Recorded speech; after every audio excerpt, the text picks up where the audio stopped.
You might say that I have a love affair with America. I know you can't have a love affair with 330 million people at the same time, but that describes how I feel about America. I've been in love with America since grade school. Every morning we would come into Mary Kelly Elementary School, we find our classroom, and we'd stand by our desk and we put our hand over our heart and we would say the Pledge of Allegiance. I pledge allegiance to the flag of the United States of America and to the republic for which it stands, one God, one nation, under God, indivisible, with liberty and justice for all. And when I was old enough to travel on my own, I crisscrossed the country and saw what amazing land this is. The soaring mountains, the golden wheat fields, the beaches, the forests, the prairies. It's such an amazing physical country that we have. And the people, generous, open-minded, compassionate, hardworking. So all that was the beginning of my love affair with America. Even to this day, when I see American flag, I feel a touch of emotion. This is my country. Now I know our country is not perfect. Our history is filled with shameful episodes, things we should never have done, and many times I have disagreed with the direction our country is going. And sometimes it seems like we're about to explode apart. But despite all that, I still love this country, and I believe in America as a force for good in the world.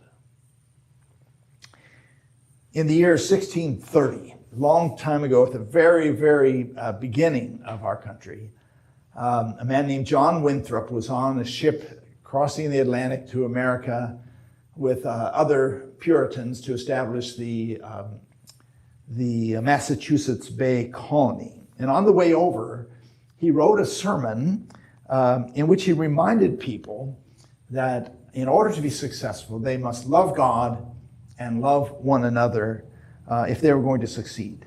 He said, "We must always consider that we shall be as a city upon a hill.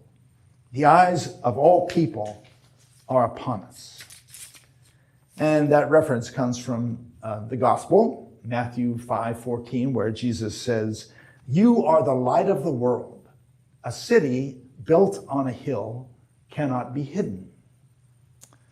In other words, everyone will know whether you succeed at building a community, a nation, or not.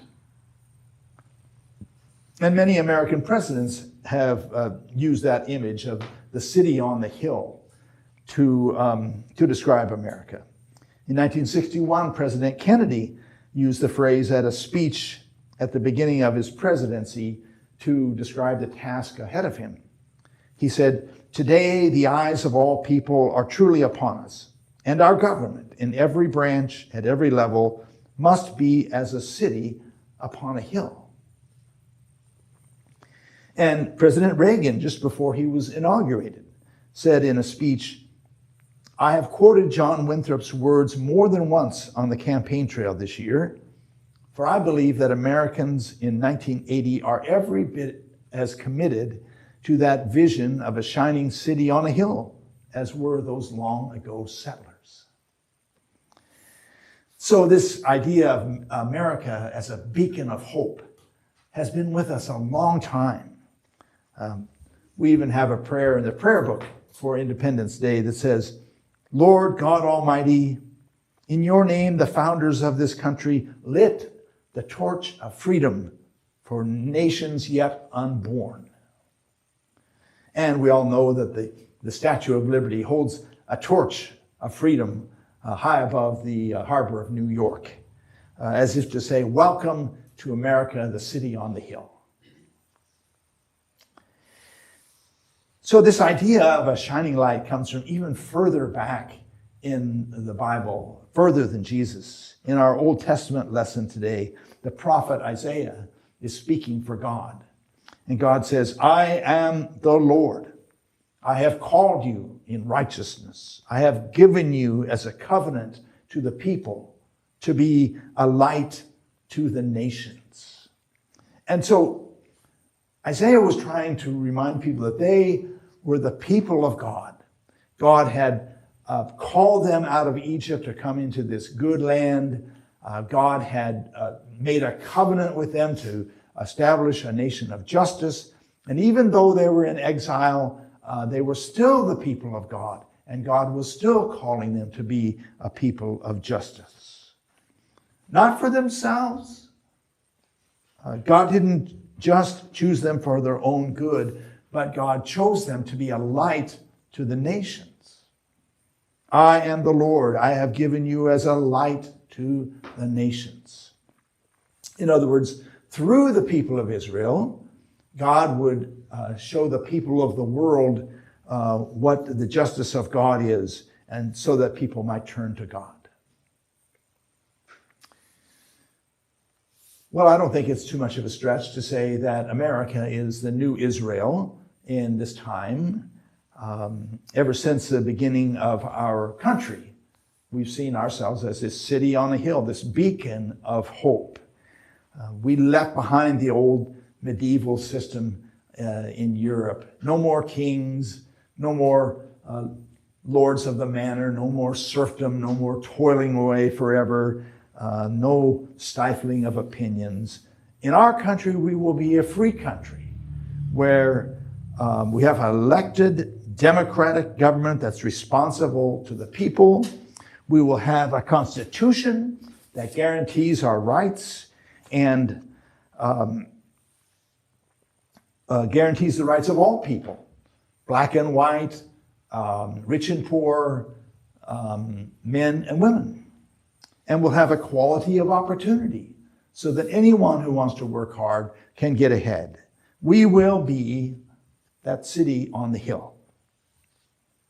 That's my country. That's the country I believe in. And since World War II, we've been a world leader in creating this world order that has brought peace and prosperity to the whole world. We brought democracy, scientific discoveries, healthcare, music, art, and culture to the whole world. We've made mistakes. I know we've made some terrible mistakes. But overall, the United States has been a beacon of hope for people all over the world, a light to the nations. And now we're in danger of losing all that. As America withdraws from world leadership and cooperation, there's only brute force, the strong over the weak, the rich over the poor. And our institutions and our norms that were created to solve the complex problems of a modern society are being destroyed so the rich can have their way. That's not how I see America. I've always felt good about being an American in the way that Walt Whitman did. He was this great poet of the 19th century and a great observer of human beings. He said that Americans were like a great poem. This is what he wrote in a poem. Their manners, speech, dress, friendships, the picturesque looseness of their carriage, the fluency of their speech, their aversion to anything indecorous or soft or mean, the fierceness of their aroused resentment, their curiosity and welcome of novelty, their self-esteem and wonderful sympathy, their deathless attachment to freedom, the air they have of persons who never knew how it felt to stand in the presence of superiors. These too are unrhymed poetry. The United States themselves are essentially the greatest poem. That's the country I'm in love with. And I say, despite everything that has happened, We are still the city on the hill. We are still a light to the nations. We can't let that slip away. I'll close with a poem that Emma Lazarus wrote about the Statue of Liberty. She wrote, "Give me your tired, your poor, your huddled masses yearning to breathe free, the wretched refuse of your teeming shore. Send these, the homeless, tempest-tossed to me. I lift my lamp beside the golden door."